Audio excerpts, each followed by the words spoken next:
નમસ્કાર, આપ જોઈ રહ્યા છો ન્યૂઝ 18 ગુજરાતી. આપણી સાથે વૃથા નજર કરીએ ગુજરાત સુપરફાસ્ટ પર. પીએમ મોદીની સૌથી મહત્વની જાહેરાત. કેન્દ્ર સરકારે 3 કૃષિ કાયદા રદ કર્યા. ખેડૂતોને આંદોલન પૂર્ણ કરવા પીએમ મોદીની અપીલ. સંસદના આગામી સત્રમાં કૃષિ કાયદા પરત ખેંચાશે. પીએમ મોદીએ કહ્યું કે ખેડૂતોના હિતમાં કામ કરતા રહીશું. ખેડૂતોના સપના સાકાર થાય તે માટે પ્રયાસો કરતા રહીશું. સાંસદ મોહન કુંડારિયાએ રાષ્ટ્રહિતમાં પીએમ મોદીએ લીધેલા નિર્ણયને આવકાર્યો. વધુમાં કહ્યું કે ખેડૂતોની આવક બમણી કરવા સરકાર સતત પ્રયત્નશીલ. તો કેટલાક ખેડૂતોની માંગ હતી કે કૃષિ કાયદો પરત ખેંચાય. સરકારે પોતાની માંગ સંતોષવાનો કર્યો પ્રયાસ. પીએમ મોદીએ રાષ્ટ્રહિતમાં લીધેલા નિર્ણયને આવકારવામાં આવ્યો. રાજુલા કોંગ્રેસના ધારાસભ્ય અમરીશ ડેરે પણ પીએમ મોદીના નિર્ણયને આવકાર્યો. કોંગ્રેસ નેતા લલિત વસોયાએ કૃષિ કાયદા પરતના સરકારના નિર્ણયને પ્રતિક્રિયા આપી. લલિત વસોયાએ કહ્યું કે ખેડૂતોના આંદોલન અને ધીરજની જીત થઈ. કૃષિ કાયદા પર સરકારના મહત્વના નિર્ણય અંગે સહકારી આગેવાનો અને ઇફકો ચેરમેન દિલીપ સંઘાણીએ નિર્ણયને આવકાર્યો. તો બીજી બાજુ કોંગ્રેસ નેતા ડોક્ટર કનુભાઈ કલસરિયાએ પણ કૃષિ કાયદાને આવકાર્યા. પીએમ મોદીએ 3 કૃષિ કાયદા પરત ખેંચવાની જાહેરાત કરતા રાજકોટમાં કિસાન સંઘે ફટાકડા ફોડી નિર્ણયને આવકાર્યો અને સરકારનો આભાર વ્યક્ત કર્યો. પીએમ મોદીએ 3 કૃષિ કાયદા પરત ખેંચી રાષ્ટ્રહિતમાં લીધેલા નિર્ણય પર કોંગ્રેસ નેતાઓએ પણ પ્રતિક્રિયા આપી. ખેડૂતોના વિજય થયો હોવાનું પણ તેમણે ટાંક્યું.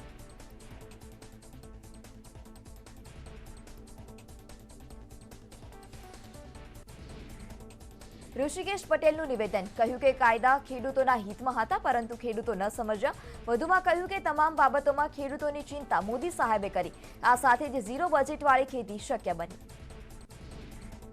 કેન્દ્ર સરકારે લીધેલા 3 કૃષિ કાયદા પરત લેવા પર કોંગ્રેસ પ્રવક્તા મનીષ દોશીએ આપી પ્રતિક્રિયા. રાષ્ટ્રહિતમાં લેવાયેલા નિર્ણયને કોંગ્રેસે આવકાર્યો. પીએમ મોદીએ કૃષિ કાયદા પરત લેતા ખેડૂતોએ તેના નિર્ણયને આવકાર્યો. સુરતમાં દક્ષિણ ગુજરાતના ખેડૂતોએ ફટાકડા ફોડી ઉજવણી કરી. કેન્દ્ર સરકારના નિર્ણયે કોંગ્રેસ એમએલએ આવકાર્યો. પાટણ એમએલએ કિરીટ પટેલે આપી પ્રતિક્રિયા.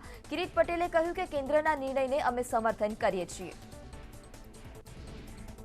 કૃષિ કાયદો પરત ખેંચતા નવસારી કોંગ્રેસમાં ખુશીનો માહોલ. કોંગ્રેસે આ નિર્ણયને ખેડૂતોની જીત ગણાવી. કોંગ્રેસના કાર્યકર્તાઓએ ફટાકડા ફોડી ઉજવણી કરી. સાબરકાંઠા કોંગ્રેસમાં પણ ખુશીનો માહોલ. હિંમતનગરમાં કોંગ્રેસે ફટાકડા ફોડી ખુશી વ્યક્ત કરી. કૃષિ કાયદાને લઈને ખેડૂતોનો વિરોધ કડાવ્યો હતો. અરવલ્લીમાં પ્રદેશ પ્રમુખ સી.આર. પાટીલનો રૌદ્ર સ્વરૂપ. વિધાનસભા ચૂંટણીની ટિકિટ માંગણી મામલે નિવેદન. કહ્યું કે ટિકિટ મામલે અડચણ ઊભી કરતા લોકો સુધરી જાય. રાજ્યમાં જિલ્લા કક્ષાનું પ્રથમ અદ્યતન ભાજપ કાર્યાલયનું ઉદઘાટન. અરવલ્લી જિલ્લાના ભાજપ કાર્યાલય કમલમનું ઉદઘાટન. પ્રદેશ પ્રમુખ સી.આર. પાટીલે કર્યું લોકાર્પણ. 3 કરોડના ખર્ચે તૈયાર થયું કાર્યાલય. અમદાવાદમાં આરોગ્ય મંત્રી અને ગૃહ રાજ્યમંત્રીએ નિરામય ગુજરાત અભિયાનનો પ્રારંભ કરાવ્યો. પોલીસકર્મી તેમજ તેમના પરિવારજનોનું આરોગ્યની થશે ચકાસણી. બિનચેપી રોગ તેમાં માટે સ્ક્રીનિંગ થશે અને સારવાર પણ અપાશે. ભાવનગર ખાતે ભાજપના સ્નેહમિલન સમારોહમાં ભાજપના જ કાર્યકર્તાઓએ શિસ્ત ભૂલ્યા. સ્નેહમિલન સમારોહમાં ભોજનના સમયે પડાપડી જેવા જોવા મળી. કાર્યકર્તાઓ રીતસર દિવાલ કૂદી ભોજન કક્ષ તરફ દોટ લગાવતા નજરે પડ્યા. ભાવનગરના કાળિયાબીડના અભિવાદન સમારોહમાં ઉપસ્થિત રહ્યા શૈક્ષણિક સંસ્થા સરદાર પટેલ એજ્યુકેશન ઇન્સ્ટિટ્યૂટમાં ઉપસ્થિત રહ્યા હતા, જ્યાં વૈશ્વિક સ્પર્ધામાં વિદ્યાર્થીઓ ટકી રહેવા માટે વૈશ્વિક ભાષા શીખવા નેમ વ્યક્ત કરી. અરવલ્લીના મોડાસામાં પંડિત દીનદયાળ ઉપાધ્યાયની પ્રતિમાના અનાવરણમાં કોંગ્રેસે કર્યો વિરોધ. કોંગ્રેસ મુજબ આરએસએસ વિચારધારા થોપવાનો કરાઈ રહ્યો છે પ્રયાસ. કોંગ્રેસે સરદાર અને ગાંધીની પ્રતિમાને લગાવવા કરી માંગ. ગાંધીનગર ખાતે કોંગ્રેસ કારોબારી બેઠકનું આયોજન. આગામી દિવસોમાં કોંગ્રેસના કાર્યક્રમો અંગે બેઠકમાં કરાઈ ચર્ચા. જનજાગરણ અભિયાન અને સભ્ય નોંધણી ઝુંબેશને લઈને વાતચીત કરાઈ. કોંગ્રેસે 1 નવેમ્બર 2021 31 માર્ચ 2022 સુધી સભ્ય નોંધણી ઝુંબેશ હાથ ધરી.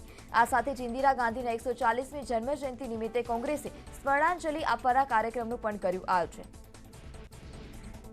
પ્રદેશ કોંગ્રેસ પ્રમુખ અમિત ચાવડાએ લખ્યું સીએમને પત્ર. એલઆરડીની ભરતી માટે ઓનલાઈન અરજીની મુદત વધારવા કરાઈ માંગ. કહ્યું કે 7 થી 8 નવેમ્બરમાં સર્વે ખોટવાયું હતું. કેટલાક વિદ્યાર્થીઓ ફી ભરવાથી રહ્યા છે વંચિત. અમદાવાદમાં કોરોનાના કેસ વધતા પોલીસ પણ સક્રિય થઈ ગઈ. છેલ્લા એક સપ્તાહમાં માસ્ક ન પહેરવા બદલ 2451 લોકો સામે ગુનો નોંધી અને 24,51,000નો દંડ વસૂલાયો. બીજી તરફ 403 લોકો સામે કર્ફ્યુ ભંગનો ગુનો નોંધી કાર્યવાહી કરાઈ. मोदी झांसी पहुंचा बालिकाओं की उपस्थिति 33 अलग अलग जिलों से ये बालिकाएं कैडेट यहां पर पहुंची हैं.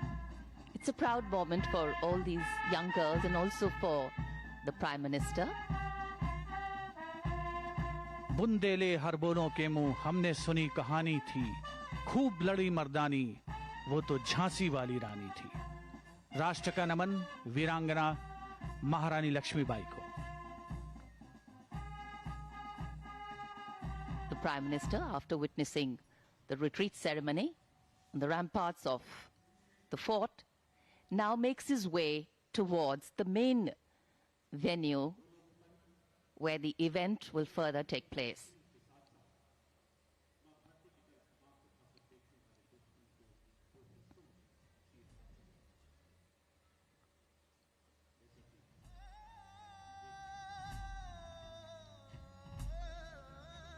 It's a cloudy day here, as we shared earlier with you, so we can't see the coppery hues of a setting sun.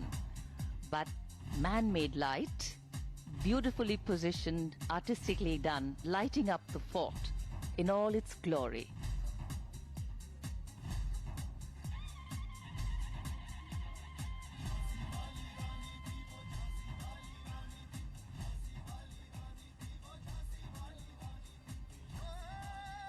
Jhansi के ऐतिहासिक किले की प्राचीर से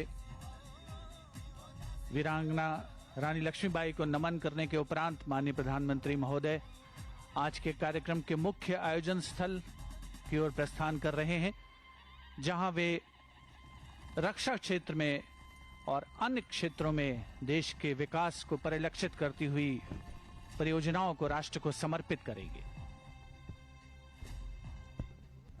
And as we foreground and celebrate the role that every citizen, irrespective of gender, plays in dedicating and submitting of themselves to defend the nation, we also celebrate the increasing opportunities being given to women.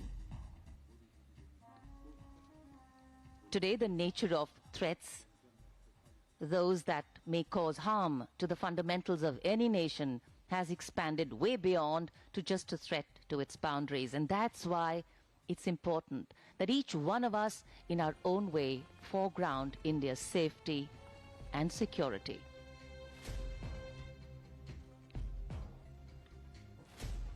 माननीय प्रधानमंत्री महोदय ने आत्मनिर्भर भारत का आह्वान किया है और उसी की एक झलक आज ऐतिहासिक झांसी के किले की पृष्ठभूमि में निचले भाग में स्थित मुख्य आयोजन स्थल पर देखने को मिलेगी, जहां पर न केवल देश में निर्मित रक्षा उपकरणों को राष्ट्र को समर्पित किया जाएगा माननीय प्रधानमंत्री महोदय के द्वारा, बल्कि आने वाले दिनों में ये भी संभावनाएं बन रही हैं कि भारत रक्षा क्षेत्र में निर्यात करने की स्थिति में भी पहुंच सकता है. And when we talk of Atmanirbhar Bharat, we know that we cannot be independent truly till the women in our country are brought forward in all the avenues to achieve, to be successful. Women and the important roles they play in ensuring that the fabric of the nation stays strong is well recognized. In present times, with different Supreme Court rulings and government policies, the opening up of different arms of the uniformed service for women, Sainik schools taking in girls for military training and education, and social and parental mindsets being more accepting and open about women in uniform, we celebrate women's contribution and achievements in defending the nation. माननीय प्रधानमंत्री श्री नरेंद्र मोदी का काफिला संतुलित रफ्तार में मुख्य आयोजन स्थल की ओर अग्रसर, ऐतिहासिक झांसी के किले से नीचे की ओर मंथर गति से आगे बढ़ता हुआ 15 अगस्त 2020 को यानी पिछले वर्ष माननीय प्रधानमंत्री महोदय ने स्वाधीनता दिवस पर लाल किले से अपने संबोधन में एनसीसी के सीमांत और तटीय क्षेत्रों में विस्तार की बात कही थी। आज रानी लक्ष्मीबाई के 193वीं जयंती के अवसर पर आयोजित विशेष समारोह में 100 नए को एजुकेशनल सैनिक स्कूल्स बनाने की भी माननीय प्रधानमंत्री महोदय आधिकारिक घोषणा करेंगे। ये सभी स्कूल अगले 2 वर्षों के दौरान निजी क्षेत्र, स्वयंसेवी संस्थाओं और राज्य सरकारों के सहयोग से विकसित किए जाएंगे।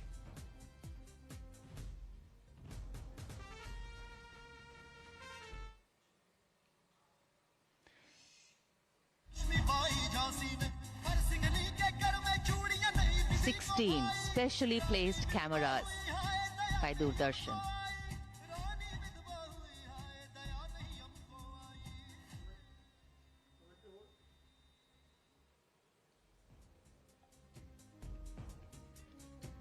To give you the best views, the best shots.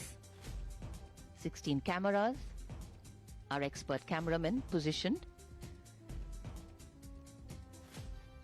And as the Prime Minister's carcade makes its way to the main venue, which is here, right at the foot of the hill on which the fort of Jhansi is situated. This is where everybody has gathered. The Prime Minister will be coming here, will address the gathering, will inaugurate many more schemes, all helping us become more self-reliant. And the whole area lit up.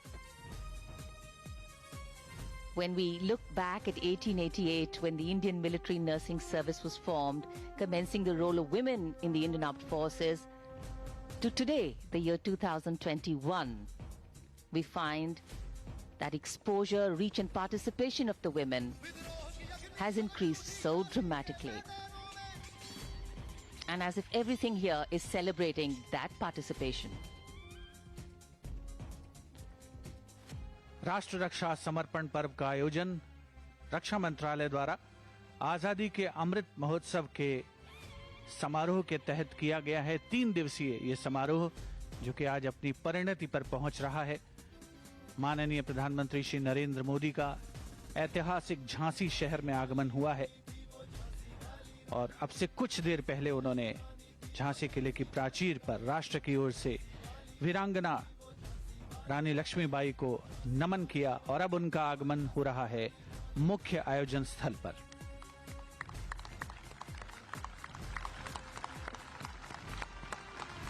देवी और सज्जनों, जैसा कि आप देख सकते हैं, हमारे अपने देश के प्रधान सेवक, यशस्वी प्रधानमंत्री माननीय नरेंद्र मोदी जी मंच पर पधार चुके हैं।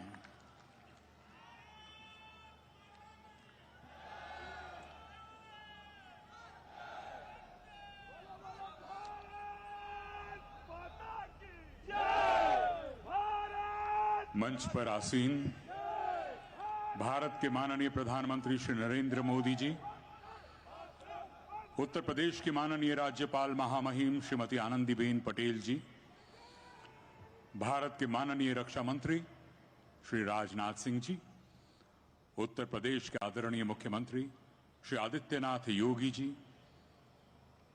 भारत के आदरणीय रक्षा राज्य मंत्री श्री अजय भट्ट जी, एमएसएमई राज्य मंत्री आदरणीय श्री भानु प्रताप सिंह वर्मा जी, हमारी इसी झांसी का बतौर सांसद प्रतिनिधित्व करने वाले आदरणीय श्री अनुराग शर्मा जी और इस समारोह में पधारे सभी देवियों और सज्जनों का मैं शम्मी नारंग अपनी सहयोगी होस्ट गीतिका गंजू के साथ आप सभी का राष्ट्र रक्षा समर्पण पर्व में हार्दिक अभिनंदन करता हूं। नमस्कार। सर्वप्रथम मैं देश के माननीय रक्षा मंत्री श्री राजनाथ सिंह जी से विनम्र निवेदन करूंगी कि वे अभिनंदन स्वरूप हमारे माननीय प्रधानमंत्री जी को एक सुंदर चित्र भेंट करें। સમાચારમાં હાલ સમય થયો છે વિરામનો।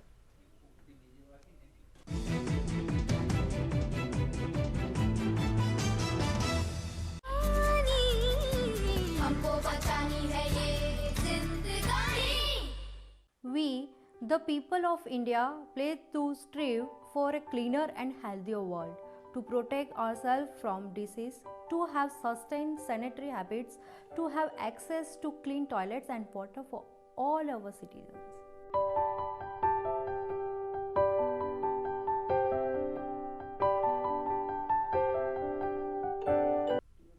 Welcome back. આગળ નજર કરીએ ગુજરાત સુપરફાસ્ટ પર. મહીસાગર જિલ્લામાં કોરોનાથી મૃત્યુ પામેલા 2 હોમગાર્ડના જવાનોના પરિવારને સહાય. સરકારે 25-25 લાખ રૂપિયાની સહાય ચૂકવી. કોરોના કાળમાં બંને હોમગાર્ડ જવાનોની સરાહનીય કામગીરી. અમદાવાદમાં કોરોનાના કેસે ફરી માથું ઉંચક્યું. કોવિડ સંભાવિત ત્રીજી લહેરને લઈને તંત્ર કરી રહી છે તૈયારી. શહેરના નરોત્તમ ઝવેરી હોલમાં 7 લાખથી વધુના ખર્ચે કોવિડ હોસ્પિટલ તરીકે ડેવલપ કરાશે. ઉત્તર ગુજરાતમાં કમોસમી વરસાદથી રવિ પાકને નુકસાનીની ભીતિ. પાટણમાં કમોસમી વરસાદ 2 દિવસથી યથાવત. સરસ્વતીમાં 2 ઇંચ, હારીજમાં 1.5 ઇંચ અને રાધનપુરમાં 1.25 ઇંચ વરસાદ. નવસારીમાં સતત બીજા દિવસે કમોસમી વરસાદ. વરસાદથી શાકભાજી, ચીકુ અને ઉનાળુ પાકને નુકસાનીની ભીતિ. વરસાદથી ઠંડી પ્રસરી પણ ખેડૂતોના પાકને લઈને ચિંતામાં મુકાયા. વરસાદની આગાહી બાદ ધોધમાર વરસાદ. ગાજવીજ સાથે તાપી જિલ્લામાં વરસાદ વરસ્યો. ભારે વરસાદથી ડાંગરના પાક પલળી ગયો. શાકભાજી અને તુવેરના પાકને વ્યાપક નુકસાન. દ્વારકા, કલ્યાણપુર, ખંભાળિયામાં 1.5 ઇંચથી 1 ઇંચ સુધી કમોસમી વરસાદ ખાબક્યો. ખેડૂતોની ચિંતામાં થયો વધારો. કમોસમી વરસાદ પડતા ઉભા પાકને ભારે નુકસાન. પશુઓ માટેનો ઘાસચારો પણ પલળ્યો. ડાંગના વઘઈ તાલુકામાં કમોસમી વરસાદ. ભર શિયાળે વરસાદ વરસતા ખેડૂતોની વધી ચિંતા. વઘઈના કડકસ, કુકરનખી અને પિંપરી વિસ્તારમાં પણ વરસાદ. મહેસાણામાં બીજા દિવસે વરસાદ યથાવત. જિલ્લાના ઘણા વિસ્તારોમાં ધોધમાર વરસાદ. સતત 2 દિવસથી માવઠું પડતા ખેડૂતોની વધી ચિંતા.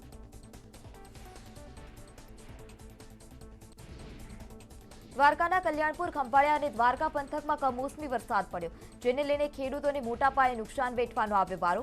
મગફળી અને કપાસના પાકને વ્યાપક નુકસાન. દ્વારકા જિલ્લાના વાતાવરણમાં પલટો. ખંભાળિયા, કલ્યાણપુરમાં કમોસમી વરસાદ. માવઠાને કારણે ખેડૂતોને પાકની નુકસાનીની ભીતિ. ખેડૂતોને ફરી એકવાર મોઢે આવેલો કોળિયો ચીંબાયો. પાટણ જિલ્લામાં બીજા દિવસે વરસાદી માહોલ. પાટણ, સાંતલપુર, વારાહીમાં સવારથી જ કમોસમી વરસાદ. ખેડૂતોના પાકને નુકસાનીની ભીતિ.